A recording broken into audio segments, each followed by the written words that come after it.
The unusually warm temperatures ended suddenly this morning, leaving GTA roads in chaos. And the theft of a valuable cookie has German authorities in hot pursuit of the Cookie Monster. Humber News starts now.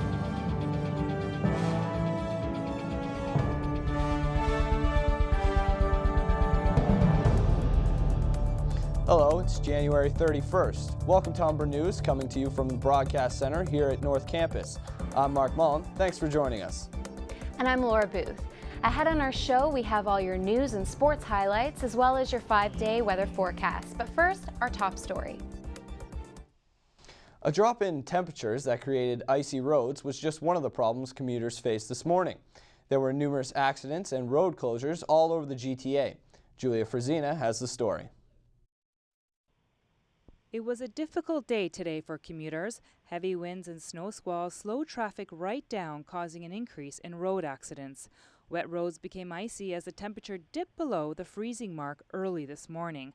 Police were forced to close many roads due to weather conditions. At one point, police shut down a section of the Gardner Expressway. Ice on the highway was compared to a skating rink. There was a collision on the 427 southbound at Queensway Avenue, closing one lane. The 410 northbound on Mayfield Road, all lanes were closed. All lanes on Goreway Drive were closed early this morning in Brampton due to a 3-vehicle crash. Lakeshore Boulevard West closed at Ellis Avenue due to a car crash into a pole. Second-year Humber student Brian Dipp unfortunately was a victim of the weather, sliding into an SUV near Rexdale and Belfield. It was just a whiteout condition, very slippery. Nothing I could have done.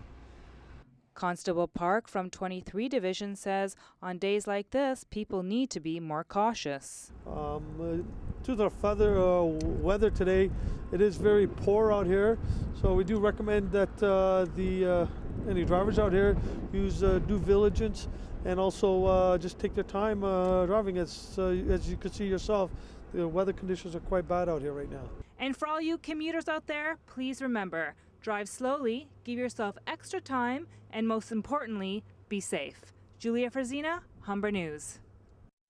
And the cold weather is not going away anytime soon. Scattered flurries and snow squalls are expected to continue into tonight. Speaking of icy conditions, the frosty relationship between Mayor Rob Ford and TTC Chair Karen Stintz continues. They have been disagreeing in a very public and nasty way over the renewal of a newsstand contract that has been awarded to the same company for 15 years. The TTC did not take any other bids for the business. Yesterday, Ford invited media to a briefing in his office, saying he's glad the TTC has now seen the light by requesting a third-party review of another bid. Stintz came to the briefing saying she hadn't heard from the mayor directly herself. The mayor denied that, offering to show his cell phone as proof.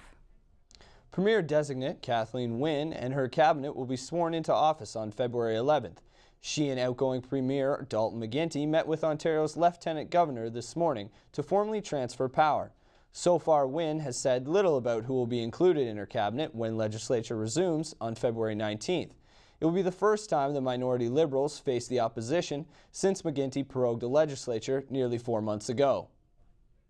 Despite much anticipation over their new phones and operating system, BlackBerry, formerly known as RIM, continues to lose market value today.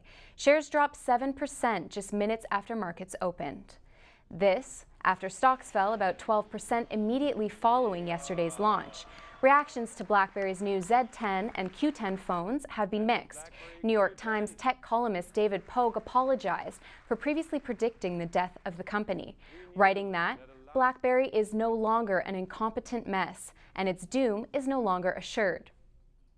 Other analysts have expressed skepticism that the new phones will convince BlackBerry's 79 million users to stay with the company. A Calgary man is being brought to Ontario after being charged with the murder of a young woman whose body was found in a ditch near Toronto. Nearly 2 years ago, 20-year-old Kira Freeland disappeared from her home on Lakeshore Boulevard.